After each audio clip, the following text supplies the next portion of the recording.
Today I'm going to be talking about how to check and care for your remote key batteries. Hello everyone, Roger here from Ask Car Experts YouTube channel. Today I wanted to go over some common remote control problems and how to test your battery in your remote control and how often you should be replacing the key battery in your remote control. And towards the end of the video I'm going to go over some common issues that you might run into with the car or the keys and some basic troubleshooting tips that you can use to try to figure out what the problem is. Well, here I am making a video about keys, and make sure you stay to the end because I have a weird problem that happened just when I was replacing these key batteries. And I have a lot of great information on what to watch for to prevent what happened to me to happen to you. Most modern keys have an internal battery that's responsible for the remote functions and the passive start. Normal key battery replacement should be around every other oil change. So skip one, and then it's probably a good idea to replace the key battery, and then you're going to have less chance of running into a problem. That is what BMW does also. So at every second oil service you get a remote key battery replacement free of charge if you have a maintenance plan. Now on most keys it's not very difficult to remove the cover on the back of the key, remove the battery itself, and to test the battery. And I'm going to show you how to do that on a couple of keys that I have. You're going to just need a voltmeter, just like this. It doesn't have to be a special fluke meter, it could be any voltmeter. And using this voltmeter you can easily check to see what the charge is on that key battery. Now most key batteries are a 3-volt battery, so you should actually see over 3 volts. If you see 2.9 or 3 volts, usually the battery is weak. I'd like to see 3.2 volts on a good key battery. There's also some other things that you want to check while you have that remote key battery removed, and I'm going to go over that at the same time. Now older keys, they usually charge while they're in the ignition, so they'll have an internal rechargeable battery, and you're not going to be able to do this procedure, but most modern keys you can access the battery and it should be replaced. So usually the first step you want to do is remove the mechanical key. Now if you look at the key carefully, there's usually a split, and you can see where it will separate. Usually with a screwdriver you can actually open up your key. Now the key's going to have an external cover, and just using a small screwdriver, usually there's a little spot where you can pry gently and get the key to open up, just like that. And once you open it up, you can see there's the electronic side and there's the key battery right there. Going to just remove the key battery. And this style battery is a button battery, and most keys will take these button batteries. Just want to give you a quick warning about these button batteries. They are dangerous to children and pets. I like to wrap them in tape before I throw them away, because it's just less chance if there's food in your garbage that your pet would eat this, and if it's left out, a child picks it up and they eat it. Some manufacturers actually put a bitter taste on these so that there's a less chance of these being ingested, and that if you do ingest them, swallowing a button battery can lead to permanent damage or death. So I like to be very cautious with these button batteries. Just make sure you're really careful. So on my Dodge key, I often run into a problem where the remote stops working. I can't unlock or lock the car with the remote. This does go into the ignition, so I don't have a problem starting, but I can't get into the car. And the problem is not the battery. The problem actually is the contacts inside of the key. So let's open this one up too, and I'll show you both and how to test that battery. This is the same idea. There's just a little tab that you can use, and then once you're there you just gently open up the key, and then see there's the contact point, and here's my key. Now this one here, actually you can see has marks on it right around here. Those are all the contact marks, and this is part of the problem I run into, is that you end up with a voltage drop from these contact marks just because the spring tension of the key is not sufficient. So this is probably a good battery. However, on my key you see these contact points here and there's 4 contact points, and they compress over time just from being in the key battery. So a simple fix that you can do is just pinch them gently upwards, which renews the spring tension. That way when you put the key battery back in, and I'll do that with my wife's also, right here, you can see this is more robust on this style key. I just move them outward just a tiny bit. Actually, there's a lot of good spring tension on this one. She doesn't have that problem. But on the older Dodge Ram keys, they did have that problem. And it's not a bad key, and I've had people say, hey, I need a new key. No, very, very simple. Just compress these. And this isn't only Dodge that this happens to. I had someone at work also saying he had a bad key. I had him do this, and it fixed the problem. All right, let me show you how to test a key battery. Alright, this is really simple. You just need a voltmeter, and I'm going to put it on DC voltage, which is the second tab. Right, the squiggly line is AC and the flat line is DC voltage. And just have a power and a ground lead. Now, these batteries, right, you look at it and they're flat on both sides, but one side is actually the positive and one side is the negative. So if I put this on one side and hold it to the other side, I will actually get a reading from this key battery.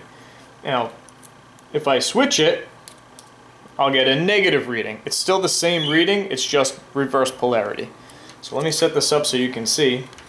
And I didn't even realize it, but this key should be replaced. This key battery should be replaced. Let me show you. Alright, so there's my reading. There's my voltmeter, so you can see it. I'm going to go positive on the back side, and I'm going to check on the opposite side. I have 2.999. Now this is a 3-volt battery, so you'd say, oh yeah, that's close enough. Actually no, that means you should replace this. You really should see 3.2 volts. If this is cold, even the voltage is going to be even lower when it's cold. This could actually lead to the remote not working properly, reading at 2.999. Alright, so it looks like I have to replace that on my wife's car. And if you look on the back side of the key battery, it will actually tell you what it is. And this is a 2032 battery. Kind of interesting, BMW on most of their new keys also uses a 2032 battery. Let's take a look at this other key battery that I have. Just pop this out. And this also is a 2032 battery. And I'm going to check both sides. And you see I actually have 3, oh, see that one came down too. This one's just above 3 volts. So this one from my Dodge is close. You can see it dropped right there. I might be influencing it the way I'm holding it though. There we go. 3.02. This one's right at 3 volts. When I have a 3-volt key battery, I like to replace it because, like I was saying, you should really see 3.2 volts. So awesome, I actually have some 2032 batteries, and let's take a look at a brand new battery and see what it shows as. Like I was saying, mate, let's see if I'm right or wrong here. It should read 3.2. Look at that. 3.272. So brand new battery reads 3.28, almost 3.3 volts on a brand new battery. And here's the old one again. Do a quick check. 3.001. Both of these batteries need to be replaced. So let's go ahead and replace these batteries. So I expected these key batteries to be okay, but you know what? They haven't been replaced in a while. Because I didn't take my own advice and replace them every other oil change. Alright, so I'm going to take a piece of duct tape. I'm going to stick them to the duct tape. And so I'm just going to fold them up like that. And that's how I'm going to discard it. Just for safety reasons. I do have a German Shepherd. If he got into the garbage with some chicken and this was sitting in there, if he ate that, that would be a very sad day for everybody. And I'm going to move forward with replacing the key batteries on this. So I've already corrected the tension in the key. Usually it's very simple. They just push in.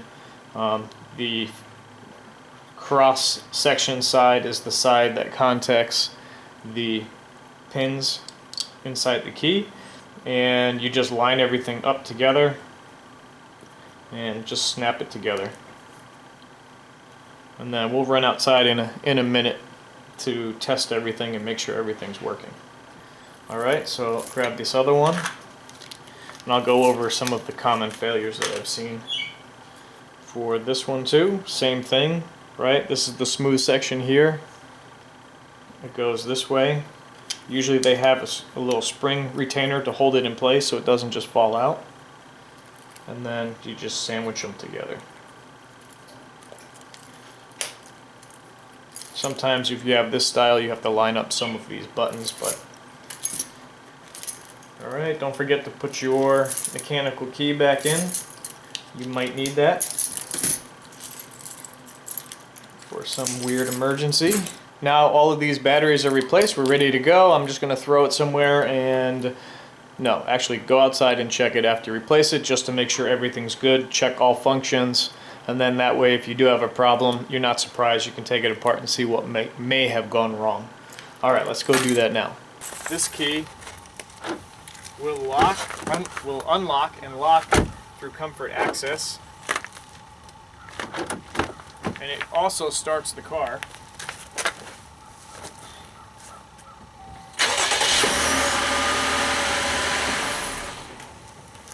Which means all the other functions of this key is working, however the buttons are not working. And how do you test that? And the best way, and the really only way, is to have a second key. And if all the functions of this key is working, then you know that there must be something wrong with this key. Other issues that you could have with your car would be something going on with the vehicle antenna, which is proven false because if I lock the car with this key, it works. Sometimes when you add tint to your rear glass, you can end up with a remote problem because a lot of times the antenna is actually built into the rear glass. So if you have this style key and they do separate, this is my bad side and this is my good side, I could cross swap now and take the new key battery that I put in this one and put it onto the other top just to see if my issue could be the base or if the issue is the buttons itself. So now that it's swapped over, and I don't expect it to work, so I just cross swapped the bottom section to the top section that I think is not working. Let's see if this will help me diagnose this problem. So my issue actually is in the bottom section and not in the buttons of the remote. So I got to take a look at that and see if I can get this solved. Now I'm wondering if my issue is with the new pattern of this 2032 battery, which has this striation on it as compared to the original battery that I had, which is this flat portion right here. So I'm going to go ahead and take the battery out and install it into the other bottom, and take the remote that was not working, sandwich them together. Let's see what happens. And that's why you do this testing. Look at that. So there's actually an issue with the new battery I have. Alright, so I just installed that same new battery into this remote and it doesn't work. So even though that battery shows good, these remotes don't like it. They want that smooth 3-volt battery. So they're both 2032 batteries. It's just that this is a different design. Now in my truck with the same battery, right? So I have that same battery that you saw me replace in this key. It's weird, didn't expect that. So it unlocks, but it won't lock.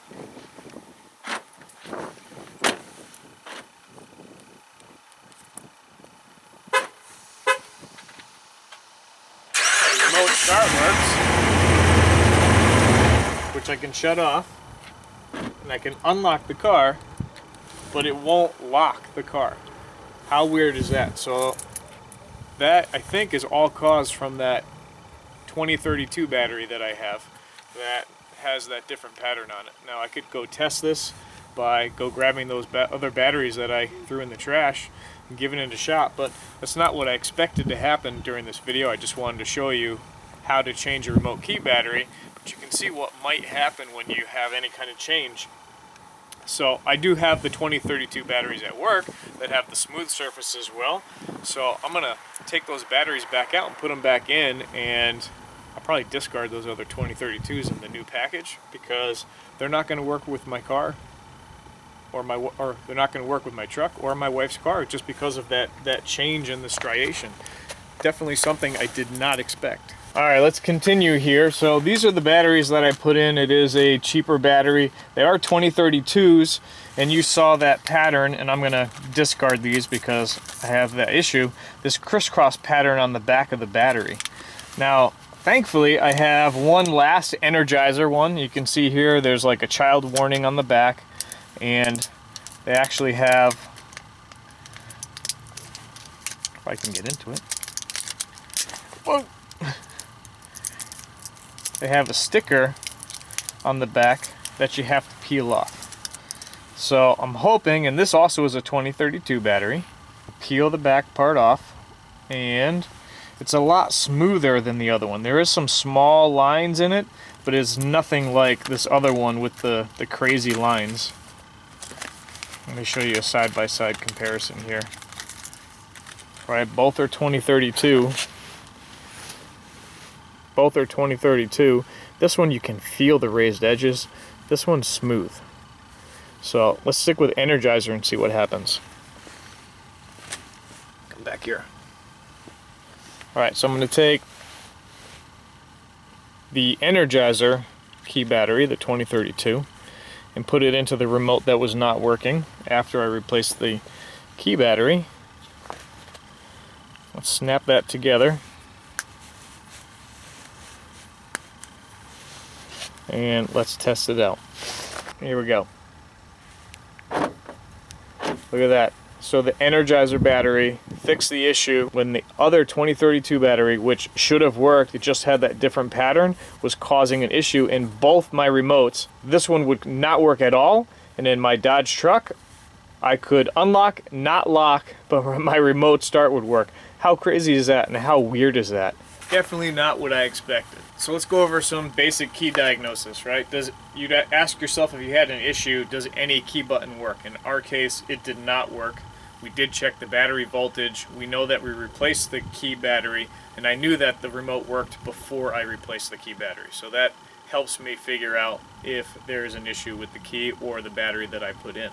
Now, with having both remotes, I could still do a cross swap of the battery, the top, and the back, which is the battery and all the contacts for the battery. So I can actually diagnose a key by swapping out different components from that key. Now, you can't do that with every key, but if you have one that is two halves like this, you can actually do that, and it makes diagnosis a little bit easier. I just want to go over some of the other things that might happen. A lot of times you come up, and if you have comfort access or passive go, it doesn't work, but the remote works. Well, you could check both remotes. You could check each door, right? And you can see this works. This is a comfort access feature. Sometimes these comfort access door handles, and this is more common in BMWs, that one of them will fail, and it actually brings down the circuit on all the door handles because they're interconnected. It may even pop a fuse. So you want to always check the fuses, make sure they're good.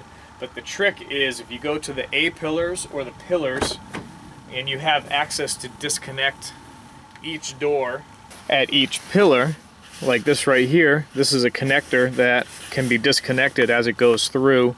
It's a pass-through from the door harness to the body harness. On a BMW, you'll have an 8mm or a pulled slider tab.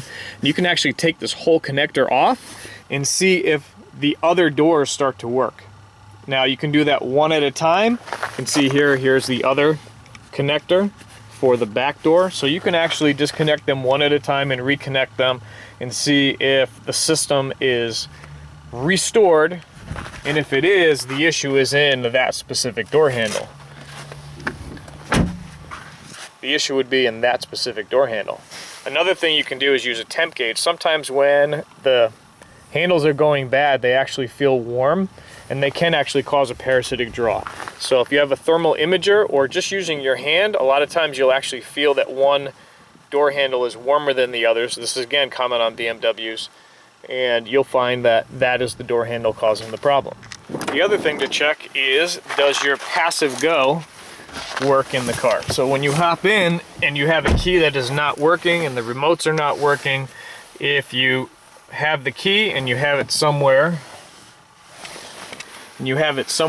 like in your pocket or here, and can you start the car? And yes, I can. So that means the passive go of the vehicle is working. So the key is sending a signal, so it might actually be the remote functions are not working. But if you can't start your car, pull the battery out, check the battery. A lot of times that fixes the problem, or usually you have to hold it up to the column. And like on a BMW, there will be a key symbol on the side of the column, and you hold it up to the column. I think this one might actually be if you hold it up to the start stop, and that would then power up an internal coil and allow you to start the car. So that may mean that your key is actually bad because it can't power it up externally from the electronics in the key, but it can power up the internal coil and allow the car to start. A lot of times, if that's the case, try your other key. If the same thing is happening, it would mean that your issue very well may be in the car, but if the other remote works, it is probably a bad remote. All right, everyone, that's about everything I have for you today. I have this battery back out of the garbage can. I went dumpster diving because I don't have another 2032 and I need my remote to work. I have a lot of great videos coming up. I have a KZ Ultimate Vehicle Probe video that I want to show you. It's a great tool to use. It's basically a fancy power probe. It just was so cold out that I did not get a chance to make a full video on it. That's going to be coming up. I have a cylinder head that I have where we're going to do some measurements. I'm going to strip out some threads on it. We're going to do a couple of thread repairs together. I'm going to show you a Healy coil versus a time cert. I prefer a time cert. So there's a lot of great ideas that I have. I just got to spend the time and get them done for you. Remember, thanks for watching. Please subscribe to Ask the Car Experts YouTube channel and let me know your thoughts and shoot me a comment. I'd love to hear from you.